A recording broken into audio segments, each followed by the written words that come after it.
Welcome, folks. Thanks for coming again to spend your Wednesday at one with us. I'm really excited today because we're sort of branching out and having other guests, and we're kicking that off with a good friend of mine, someone whose work I really respect, Terry Bacon, who's just moved to the New Republic. Uh, and let's give it another minute as more folks are still getting on quickly. We're going to talk about some of his recent work, but also about his really important perspective um, uh, of just the moment we're in and how we really should think about it. One of the things I've really appreciated in Perry's writing is uh, a real rigor that doesn't a lot of too many folks in the opinion column world basically look for facts that support their pre-existing positions, but Perry's actually influenced by the real world. And I think really, if you're not already reading him, you should in the New Republic. So I want to get started. Uh, Perry, why don't you tell folks a little bit about your background and how you came now to the New Republic? Michael, I'm echoing a little bit. Are you echoing it all just to check? No, I'm not. Okay, so I'll just go ahead. All right, so I Go ahead.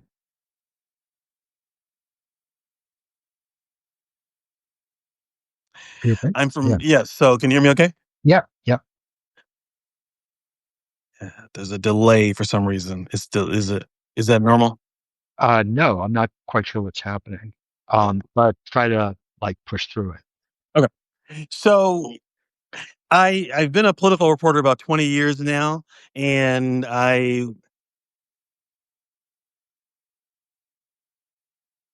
You're you're coming through fine. I'm not sure what you're hearing, but you're sounding fine to me. okay. And So I've been a political reporter about I'm 20 just years. getting notes too. Everyone is hearing it fine. I'm not Okay. quite sure what's happening on your end. Sorry, I'm a little tech problem, and I'll power through it now. I've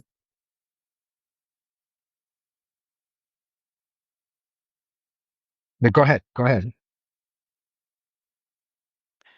I've been a political reporter about 20 years now, and I was most recently at 538 before I went before I was at 538 from 2017 to 2020, and then I joined the Post in 2021 as a columnist, and writing a lot about basically this what I think about of this democracy crisis because of how radicalized the Republican Party has become, and also writing about what the Democrats should do to respond to that, but also what the rest of the institution should do, from the news media to academia to the business community. So thinking about that, sort of what we do about one party has kind of gone crazy, to put it bluntly, and how should we react? So that's been kind of the focus of my work these last 10 years, kind of since Trump started his campaign.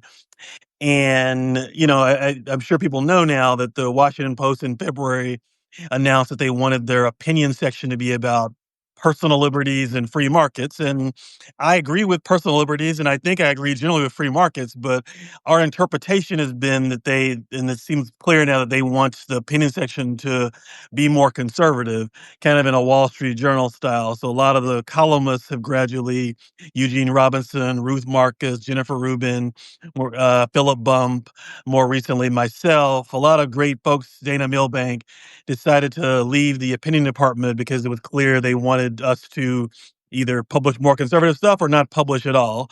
And so now I'm here at the New Republic. I started on Monday.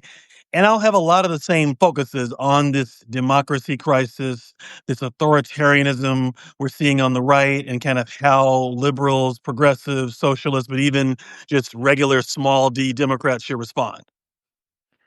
Great. And one of your more recent columns talks about uh, the your comparison of how, for lack of a better word, the resistance has changed and the sort of differences between 2017 and 2025.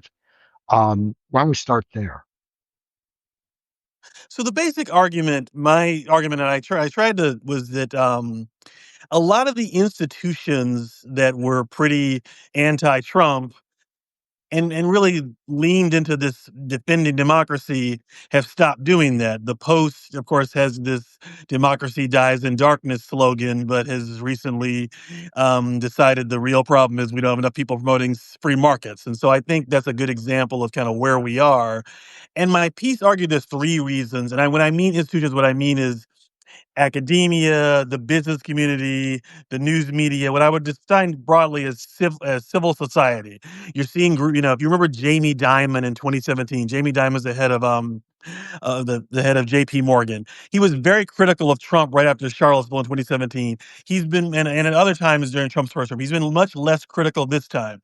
Jeff Bezos was more critical of Trump in the first term. So what's going on?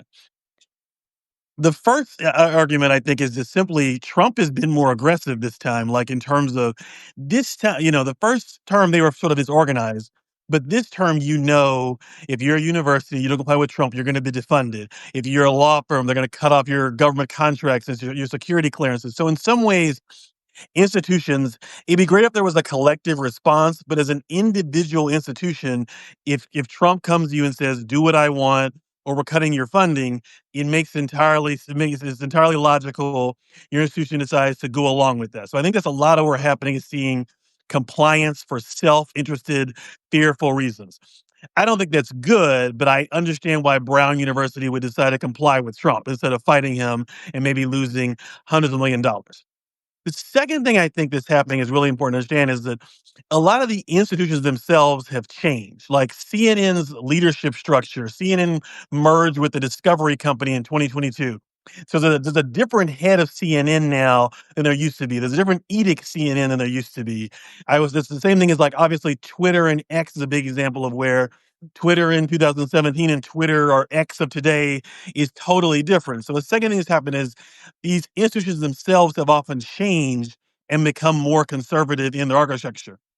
And the third thing that I would argue happened, and I think this is the most important and the least understood, is from 2017 to 2024, you saw a resurgent labor movement. You saw the George Floyd protests. You saw the pro-Palestinian protests on college campuses. You saw the antitrust of Lena Khan and Elizabeth Warren become part of the government.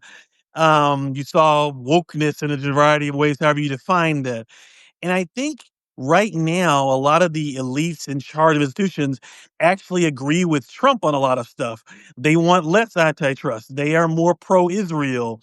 They were annoyed they had to expand their diversity programs after 2020. I think what you're seeing is a lot of times when you see an institution comply with Trump, like a company get rid of their DEI or a university try to crack down on their pro-Palestine protesters, they will say, "We had to do this because Donald Trump threatened us." But in reality, I think sometimes they agree. Like a lot of universities are controlled by the board members, and the board members are actually fairly conservative in the first place. And so I think a lot of the compliance is actually not bowing down to Trump, but really agreeing with Trump and using the threat of Trump to do what your institution already wanted to do, even if the rank and file didn't. Right. I think those are all really good points. And I want to add a couple more that may like bring some of those together. I think that in 2017, the calculation that Jamie Dimon and most of the business community made was that, what was obvious that he was insane, that unpredictable, not clear how easy to control, that it was going to be a real problem and that he had to be constrained, right? I think that what you were saying about sort of what happened afterwards in the next 4 years changed where the business community was on all of this, right? In the sense that the Biden administration didn't do enough, but was doing something to try to constrain either their market power through antitrust, or, and I think this is really crucial in terms of the sort of marquee switches in the tech industry, was that we're sitting at a moment where we've seen the regulation of AI was about to become topic A. And the Biden administration had already been sort of being clear that they thought there needed to be the kind of regulation that the EU was already thinking about, and that they weren't going to just give them a free pass.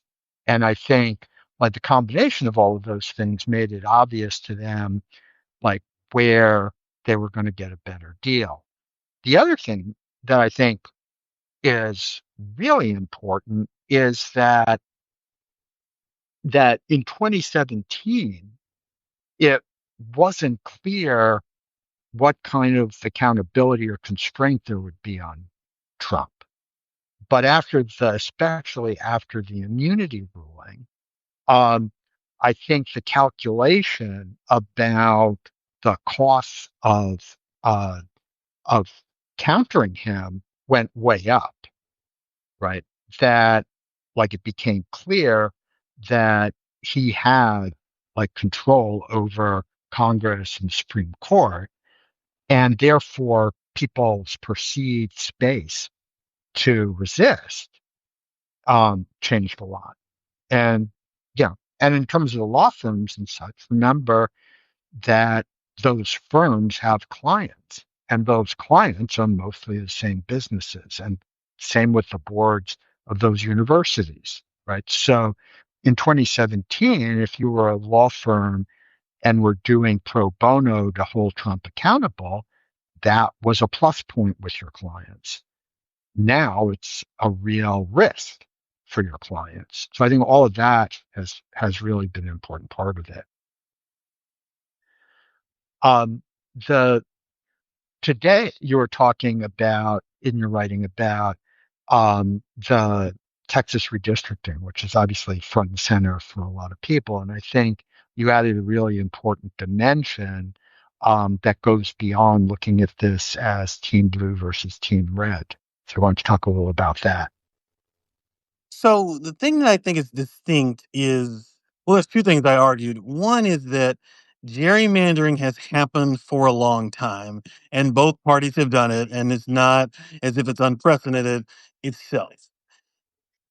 It is a little bit unusual to have the president of the United States in a state that was not planning to gerrymander otherwise. A president who has taken a lot of authoritarian other steps essentially call one of the states and say, I'm about to lose the midterms and the midterms, and I've been a president who sort of ignored Congress, and so I'm about to have accountability for the first time as president, unless if I lose the House. So change 5 House districts now, so I can continue to be an authoritarian president. That is a little different than gerrymandering state X or state Y in 1973. So I think this is important to, and I think the news media is a little bit caught up on the everyone gerrymanders as opposed to the as gerrymandering as a tactic used by authoritarians. The book How Democracy Dies lists a bunch of things Trump has done in the last 6 months in terms of firing civil servants. And they add on also authoritarians usually change election rules in the middle to protect themselves from power. So I don't think it's worth, I think it's worth when you read articles like sort of like, oh, everyone gerrymanders, this is not where we are. This is just not where, just because something has happened before in America doesn't mean when Donald Trump does it right now, it's okay. This is very radical and unusual. The second part of this is that the basic idea here in what the Republicans are doing is trying to say they know that midterm elections usually cause a backlash against the party in power. They know they're likely to lose the midterms. So they're so in so and they know particularly likely the midterms because they push such an unpopular agenda. A party that wants to stay in power would not push through that domestic policy bill they did full of tax cuts for the rich and cuts to healthcare. They're behaving as if you want to maintain power, what you at least try to do is pass an agenda people want. But they don't want to, they decided not to do that. So we're going to pass an agenda that is incredibly unpopular. We know it's unpopular, and then we're going to change the election rules to ensure we win instead. This is not what we want out of democracy. We want democracy usually means that political parties try to reach the electorate where they are. And this is not just a Trump 2025 thing.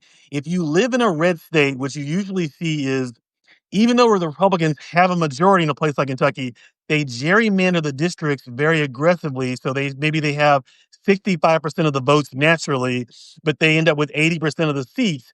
And the reason that is they have an unpopular agenda everywhere. They want to do massive tax cuts for the rich everywhere. They want to do abortion bans everywhere. They want to do school vouchers everywhere. These are things that are not popular even in red states. Whenever a red state has a referendum on school vouchers or abortion, almost always the quote unquote liberal side wins because the majority of people, even in red states, don't want draconian abortion bans or school vouchers. But usually the Republicans will then overturn if there's a ballot initiative, they'll overturn it. So this is sort of like, it's counter majoritarianism. It's ignoring the majority. It's trying to turn a majority who's Republican into policies even most Republicans don't agree with. So this constant pattern of sort of ignoring the public will and doing things that the party wants this is another example of that. This is not something Democrats do. If you go to a Democratic state, you'll almost always see them passing paid leave and things that are very popular. You go to a red state, they're almost always trying to pass the bill as quickly as possible so no one can cover it.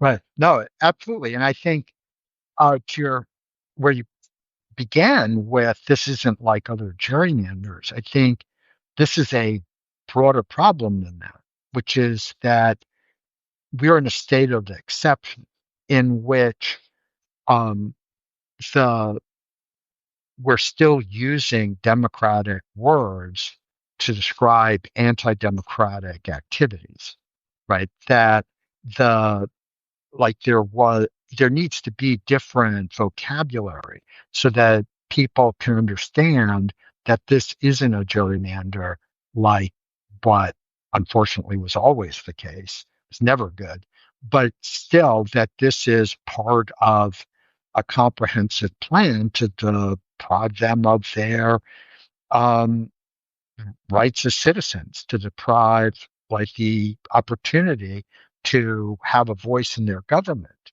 you know. As a writer, I think, obviously not maybe on the spot, but I think that's an important task is to develop a vocabulary for these things, right? Because when you think of, and I think especially when it comes to the word election, because you probably get this as well. People who are understandably panicked say, will there be midterms in 2026? And I think there almost certainly will be people voting next November, right? The question is whether those votes mean the same thing they meant in our past, right? And so, sort of as an example, you look at and get to your point about gerrymandering the state legislatures is when the MAGA uh, faction took over state legislatures in 2010, they did it in Wisconsin and Michigan. And at that point, they were doing an incredibly unpopular agenda. But the state ledge was gerrymandered to the point that they had near supermajorities, right? So that even after Evers was elected or Whitmer the first time, there was not much that could be done. But because in Michigan you had a ballot initiative process, they were able to create a commission to draw the lines for the state led. And when they did, the next election, Democrats had a trifecta. And that really spotlights that if you are in Wisconsin, there, and you vote for state legislature, there is literally no way you can get a Democratic state legislature. And it's a fictional vote, right? And that is going to be more and more the case. And it really behooves us to come up with ways of distinguishing elections in which you can vote freely, but your vote doesn't matter, right? And that's really what we have to get people to understand. And I hate to be a media critic, but in some ways, the traditional media is not gonna cover that story because in some ways it's a technical story, but it's also a story that indicts the Republicans more than the Democrats right now. This sort of like creating like elections where the result is predetermined in a certain way is something the Republicans really mastered in the 2010s, and something that you have to really it challenges the unbiased model of journalism right now, which is sort of portray the two parties being equal, and you don't have to love, defund the police or universal health care to say that what Republicans do in many of these states, particularly, I encourage people, you've really got to study what happens in states like that. I think that's important. Is I've been telling every news outlet I worked in, we need to have more reporters in state capitals, and Congress is extremely well covered, and the filibuster makes it hard to do much in Congress, even if the Republicans have the majority. But in the 30 states, 25 states or where they have power, this is where the governing is really happening. The Republican Party has been brilliant about governing through the Supreme Court and the 25 states they control. And so they basically banned abortion in half the country through their states and the Supreme Court. Made it harder to vote through their 25 states and the Supreme Court. And if you're not following, I'm not the courts are covered well, obviously, but if you and Trump is obviously governed through the presidency too, but in some ways, if you're not following state-based policies and you're not following, and also not just Supreme Court, but federal courts, really the way the Republican Party today governs is through lower level federal courts, which have a ton of Republican, very right-wing nominees, and the 25 states where they have trifectas. That's where their agenda is really happening. And that was happening while Biden was president. Yeah, and absolutely. And an even more subtle um, problem with the media coverage and not being in the States is that what I find, and obviously they're fairly, isolated exceptions, most people who now cover national politics have never covered it locally. And as a result, they actually don't know how people get elected to Congress, right? They've never been in a place to see the local power centers and the role they play in deciding who's going to come to Congress from their district, right? And so it is invisible to those reporters, and therefore it's invisible to everyone else. And so you, and that overemphasizes all these big national ideas about ideology or whatever. And I think you can talk about it too for Kentucky, the role that um, uh, white Christian churches in the South play in deciding who comes to the House of Representatives is huge in districts where there are concentrations of those voters. And and that just is off the table, right? I think it was in 2021, the Times did a story and was sort of like, there's no coherent Republican agenda. And this is when Biden's president. And if you go to look at Washington, maybe Mitt Romney and moderate Senator X disagreed on things. But if you sat down and read what Texas, Georgia, Right, Arizona, there are 25 states were all passing the exact same abortion ban, school voucher, corporate tax cuts. It was in the idea they didn't have an agenda was insanity. They have a very clear cut agenda they're pushing all the time.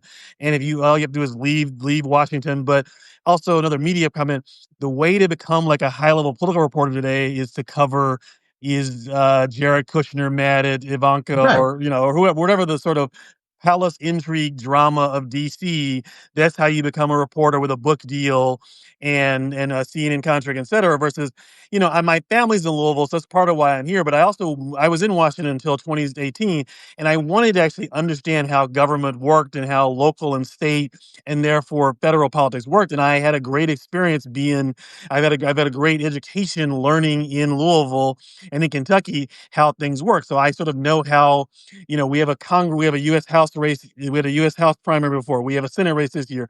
And if you're in these states, you see how power actually works, and it's not through random consultants who get hired. It's not through what Mitch McConnell decided, with who Mitch McConnell obviously matters, but there's certainly these local things. We had a governor here named Matt Bevin, who did many of the same things Trump did. If you follow what Greg Abbott or Ron DeSantis were doing 3 years ago, that's what Project 2025 has already happened in 25 states. Exactly. And that was frustrating to watch how it was described. Can you imagine these things would never? I remember some of my friends were like, these things would never happen. This is a far fetched agenda. I was sort of like, no, our colleges already follow these Right, rules, and Trump is exactly. going to nationalize what's already happening. But we've got to get, I mean, we have to get these sort of traditional press corps out of New York and out of DC, and we're not really succeeding in doing that. Absolutely. And those probably, I talked about this in the last weeks with Anat, but, and sorry for the delay in publication, but this is like coming this week. It's really going through what Perry was saying, just showing how this is not some agenda that just popped up into Donald Trump's mind. It's the agenda that was already enacted in many cases before he even went down the escalator. And it was certainly Yes. headed in that direction. And so I think by we are looking through the wrong end of the telescope on this. One question that we're getting from a bunch of people, Perry, is what you think Democrats should do about the Texas redistricting. I think the obvious is they have to. I think California is gonna be the first place. I think you have to fight fire with fire. They're going to have to find wherever they can to redistrict and win back these seats. And I've read that Republicans will then go to Missouri and maybe Ohio. So I think the only way to save democracy is going to be for the Democrats to do sort of messy, mean, on like the and and I think Democrats are here, and the next place I think needs to be is capital D Democrats are here. Gavin Newsom is here. Most of the parties there.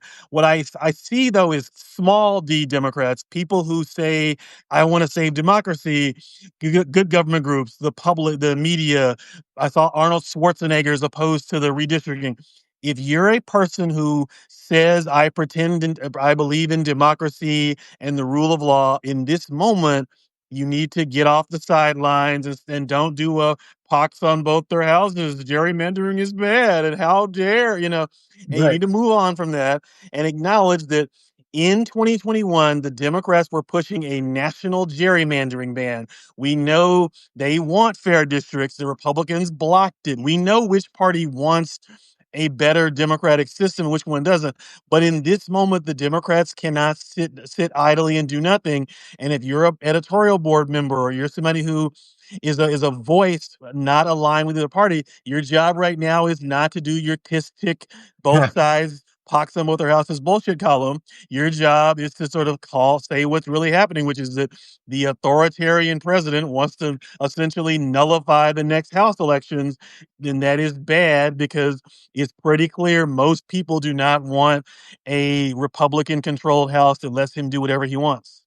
Absolutely. And I think to tie this also back to what you're saying about even more so to the media bias in all of this is that um, the the kind of consequential gerrymandering we're talking about has actually been happening in a way that's had profound implications. So, for example, in 2012, um, Democrats House Democrats received the majority of the votes cast for the House and didn't come close to getting a majority in the House.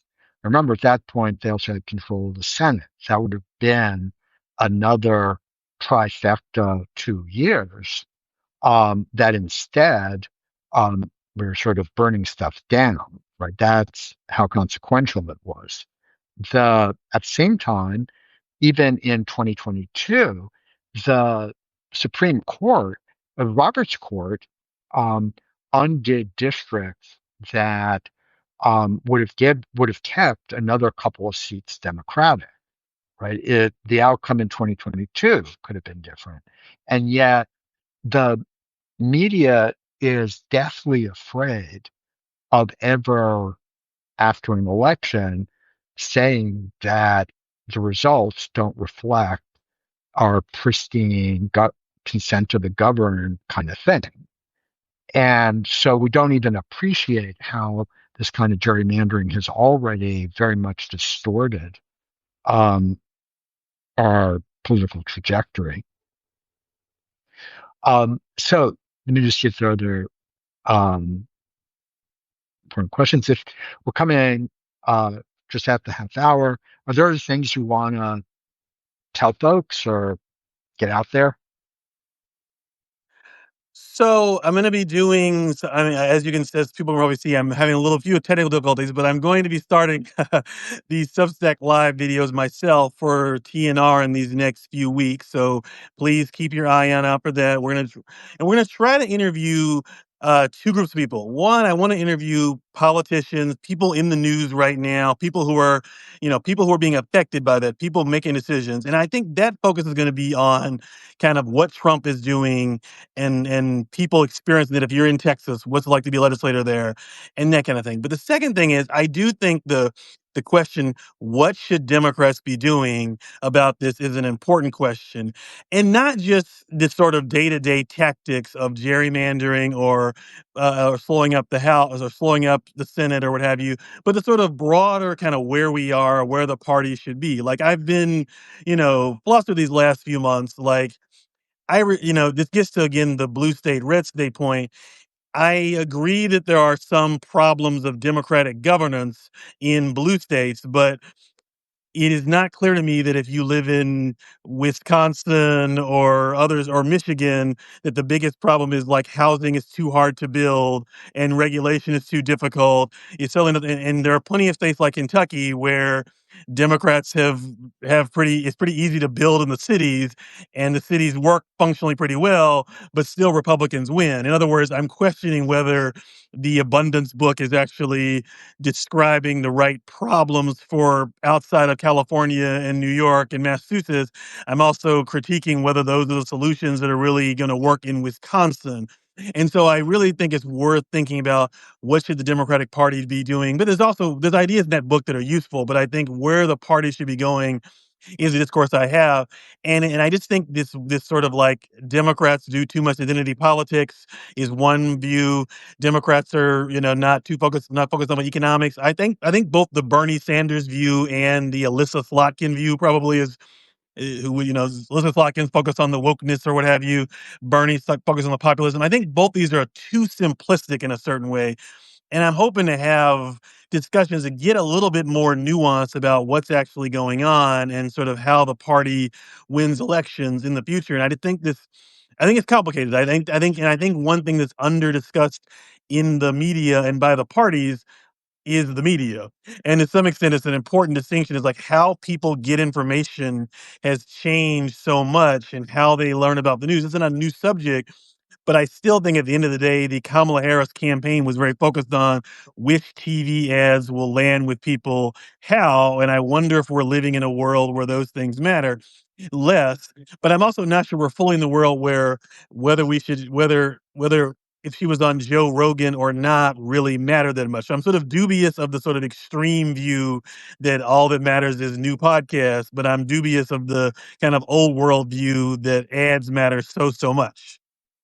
Yeah. And on that point, I think, one of the real blind spots in not just abundance, but almost everything that sort of group of quote, somehow always new Democrats um, uh, is that there's anywhere from no interest to a real aversion to strengthening the the people in their coalition, Yes. right? And to create, I mean, part of this goes back to the 90s where the Clinton and DLC saw the existence of organized Black communities and the labor movement as a problem to be solved rather than a base to be grown, right?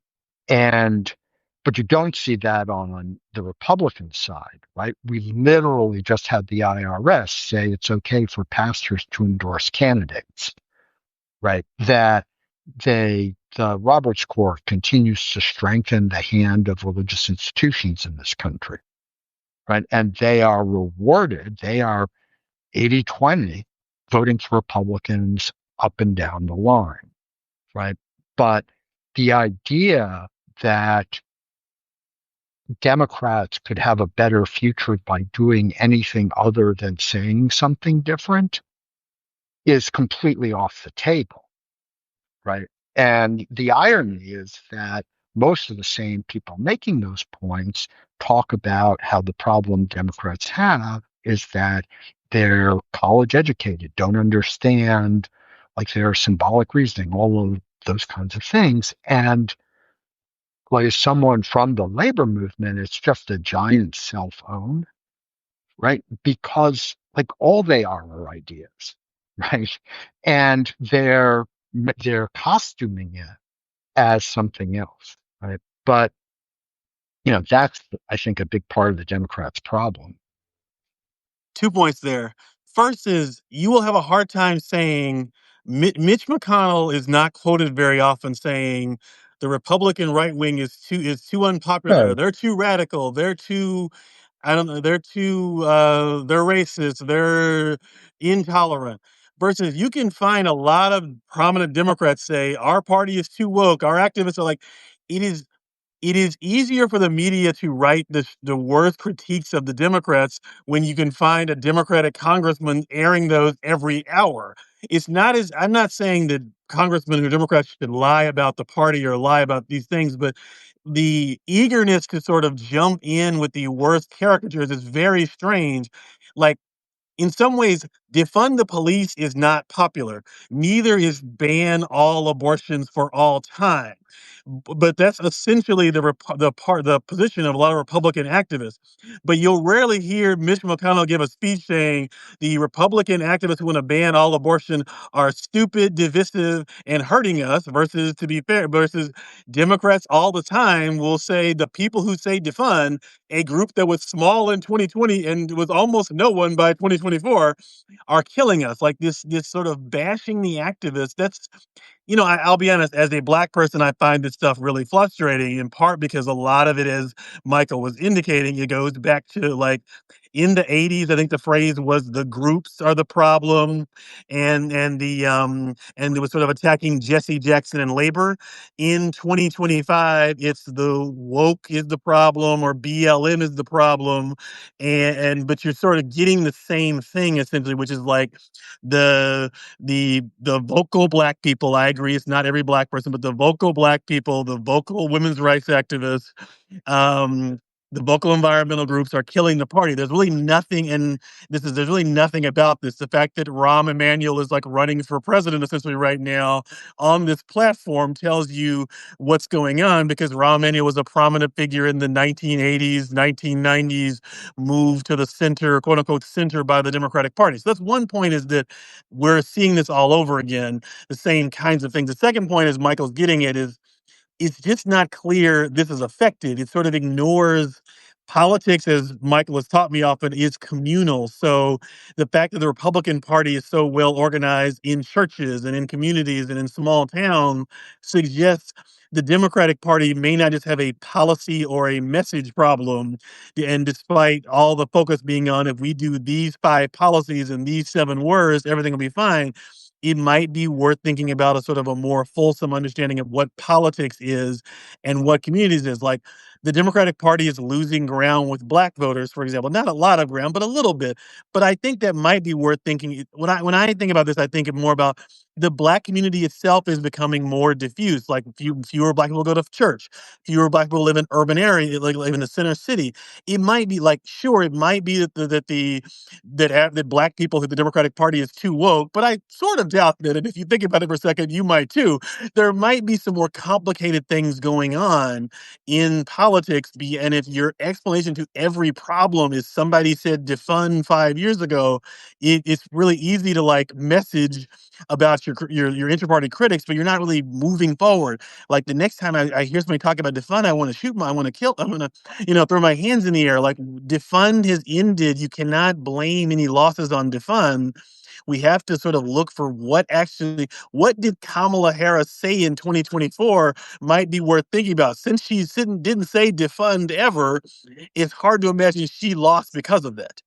Yeah. Oh, absolutely. And I think I take that further in a couple of ways. First, I think that um, in a pretty subtle way, the media's decision and I don't mean like there's a board of directors, but just collectively, um, to not be interested in Republicans anymore, basically, right?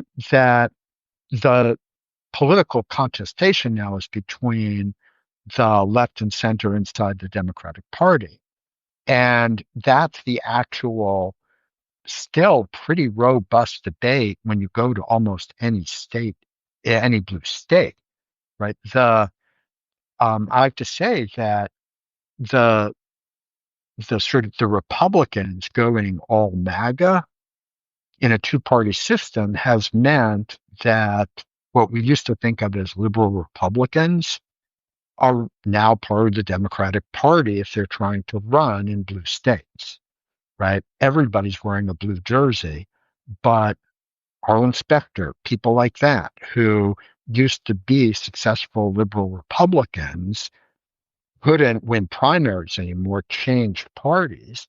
You look at the mayor's races in most cities, right? They're not all like urban woke Democrats, right? We don't have different jerseys for them, but that's sort of democracy. You go to most of these red states, and if they're primaries, it's only to move it to the right, right? And and that's like a fundamental part of the difference, which is why it's so interesting for the media to write about what you're talking about, because it's the New York Times or any of the major ones here, the people who are writing feel like they have a stake in this battle, Yes. Yes. right? That it's about within that, like, within that tent, they have a rooting interest, right? That they can and this is, I think, another part of what's really crippled us is that because of that, no one, maybe you have an idea of exactly the day this happened, but like no one talks about what Democrats should do in terms of it being the right thing to do. Everything's, it now is a conversation about what Democrats should do because that's how to win elections. And that sort of lets people who have pretty terrible positions to pretend that they are realists, that like they know how to get power and all of that. And they're hiding behind it, right? We no longer can have a conversation about what America should be or what Democrats should be or whatever. It's all this sort of savvy campaign practice. Like, well, I have this poll that says if you say this, it's better. So it's just nuts at a moment where basically everything about what America is up for grabs. So, yeah. I think this point about what you have stakes in is really important. So, because the average pundit lives in New York, San Francisco, Los Angeles, DC, Michael's in Maryland, but I think he's doesn't have the same disease. Is that they're like Mike said, they have personal stakes in who the mayor of DC is, or they have personal stakes in who wins elections, and they understand how those things matter. And so they follow those things very carefully. So the mayor of New York City election becomes like a proxy for all of American politics, versus that mayoral election has covered more than like 20 or 12 governorships in the South, which matter to way more people. New York City is big, but it's not bigger than 12 states in the South. And so you get this kind of model of politics where the most important thing covered is the fight between progressives and centrists in the Democratic Party. But in reality, those neither group has much power right now. In Washington, the Republicans have all the power. In a lot of states, neither of those groups have any power at all. So you don't want to read about politics through that lens because you're sort of missing the actual story, which is like, does the MAGA Republican or the extra MAGA Republican win again? I know that's not as sexy of a story. It's not, and reporters sort of oppose both those people and don't really want to write about them. But in some ways, if the country understood more that in 25 states, the fight is between a MAGA Republican and an extra MAGA Republican, that sort of changes how you think about politics in an important way. You're sort of focused more on that because in some ways, like the sort of fight over the future of the Democratic Party is in the media, not just because it's important, because that's important to the media. Like the media is invested in it. The media thinks that's Exactly. fun. It's interesting. I'll be honest, I get into that some too. It's a little depressing to write about, will the MAGA or the extra MAGA person win? It's repetitive.